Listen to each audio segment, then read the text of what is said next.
President Trump's weekend demand that the Washington Commanders revert to their former Redskins name and that the Cleveland Guardians go back to Indians is less a policy proposal than a throwback to an earlier, less enlightened era.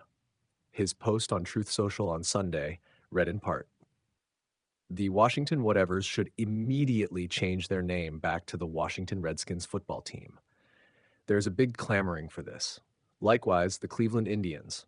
Our great Indian people in massive numbers want this to happen. Their heritage and prestige is systematically being taken away from them.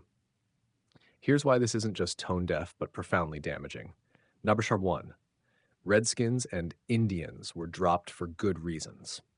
Historical racism, both names, along with mascots like the Washington logo's feathered caricature and Cleveland's Chief Wahoo, originated in an era that openly celebrated stereotypes. Native American opposition. Major tribal organizations, from the National Congress of American Indians to the Cherokee Nation, publicly lobbied for years to retire these slurs, citing their harm to Native identity and self-worth. Corporate and league action. In 2020, after decades of protests and advertiser pressure, the NFL's Washington franchise abandoned Redskins. 2 years later, the team became the Commanders. MLB's Cleveland club followed suit in 2021, becoming the Guardians and retiring Chief Wahoo. Measure 2. Passion and common sense. But whose?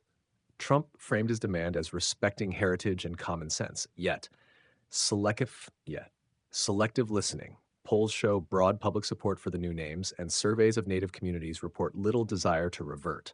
His claim of massive numbers of Indian people demanding a return has no factual basis. Picked voices.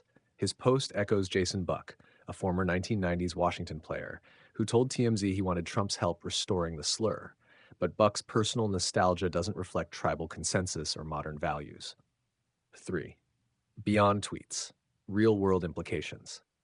Cultural backslide. Reviving these names would reopen wounds and undermine ongoing efforts to address racial prejudice in sports and media. Economic fallout. Teams invested millions rebranding, updating merchandise, and reshaping marketing. Reverting would be a logistical nightmare and signal instability. Community relations. Washington, D.C. and Cleveland have woven new identities around Commanders and Guardians, from fan engagement to community programs, much of which hinges on these forward-looking brandophore. The path forward. Local control. The Washington Stadium deal remains under D.C. Council review, yet unaffected by Truth Social posts.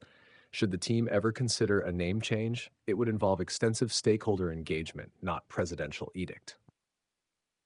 Evolving standards. Sports leagues worldwide are re-examining team names, mascots, and traditions through the lens of inclusion. True common sense acknowledges historical harm and chooses to progress, not regress. Bottom line, Trump's weekend rant may appease a fringe craving nostalgia for outdated stereotypes, but it flies in the face of decades of dialogue, tribal leadership, and corporate commitments to respect and uplift Native American communities. Real passion in sports means rallying around teams and players, on the field, off the field, and in advancing social understanding, not resurrecting racial slurs for a fleeting headline.